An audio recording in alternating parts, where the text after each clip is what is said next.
అందరికీ నమస్తే అండి. అందరూ మామిడికాయ చట్నీ పెట్టుకున్నారు కావచ్చు. నేను కూడా ఈ రోజుకి 3 రోజులు పెట్టి అయితే ఈరోజు కలిపి తిందామనేసి ప్లేట్లో పెట్టుకొని మీ ముందుకు వచ్చాను.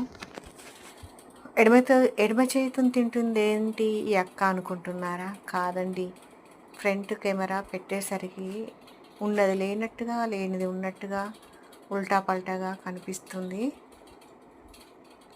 మామిడికాయ పచ్చడి వేసుకొని వేడివేడి అన్నం కలుపుకుంటూ ఉన్నాను. ఎంతటి కమ్మటి వాసన వస్తుంది అంటే నోట్లో నీళ్ళు ఊరుతున్నాయి కలుపుతుంటే. అబ్బా, ఎప్పుడు తిందామా అన్నట్టు కలిపేస్తున్నా టకటక. చాలా బాగుంది, టేస్టీగా. కొత్త మామిడికాయ చట్నీ పెట్టుకున్నాక 2-3 రోజులు కంటిన్యూ తినడమే. రోజు అదే పని. పొద్దున అదే, రాత్రికి అదే, వేడి అన్నం మామిడికాయ చట్నీ వేసుకోవడం, తినడం. ఒక 2-3 రోజులు తిన్నాక అమ్మయ్య అనిపిస్తుంది. అప్పుడు బుద్ధి తీరుతుంది. కొత్త మామిడికాయ చట్నీ.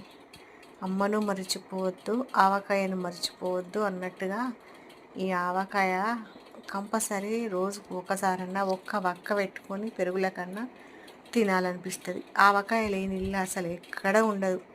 కానీ భలే రుచి ఉంది, కమ్మ ఉంది. ఈరోజే తింటున్నా ఫస్ట్ నేను. ఇది మామిడికాయ అయితే అమ్మ చెక్కు తీసి పెట్టిన పురుసు తొక్కు ఇంటికి అడిగెళ్ళి తెచ్చింది.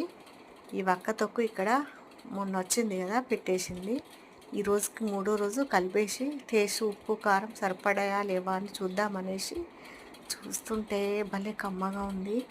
వేడివేడి అన్నం మామిడికాయ చట్నీ తింటున్నా కొద్ది తినాలనిపించేలా కమ్మగా ఉంది. మరి ఇంకా ముఖ్యంగా అమ్మ పెట్టింది కదా, ఇంకా చాలా కమ్మగా ఉంది. చాలా అంటే చాలా బాగుంది. ఇక అందరి ఇళ్ళల్లో కూడా రెడీ అయిపోయింది కావచ్చు మామిడికాయ చట్నీ. మా ఇంట్లో లేటు, అమ్మ వచ్చినాకనే పెట్టింది చట్నీ. అప్పటిదాకా నేను ఏమోలే అమ్మ పురుసు పెట్టింది కదా అనుకున్నా. కానీ ఎప్పుడు వక్క కూడా పెట్టుకుంటాము. ఈసారి పెట్టా అనుకున్నా కానీ కొన్ని పెట్టేసినాం. మంచి టేస్ట్ ఉంది. కాయ కూడా పుల్లగా ఉంది. వక్క మామిడికాయ కాయలు పుల్లగా ఉన్నదే, ఆ పుల్లదనము ఈ కారానికి దిగి పుల్లగా కమ్మగా వస్తుంది. తీయటి కాయలు ఈ వక్కకు పనికిరాదు, పుల్లటిగా చాలా గమ్మగా ఉంటుంది. అయితే మీ అందరి ఇళ్ళల్లో అయిపోయింది కావచ్చు చట్నీ పెట్టడం. నేనే లేట్ అండి. మీరందరూ ఆల్రెడీ ఇప్పటికే వీడియోలు చూపించారు, నాది ఆలస్యం అయిపోయింది.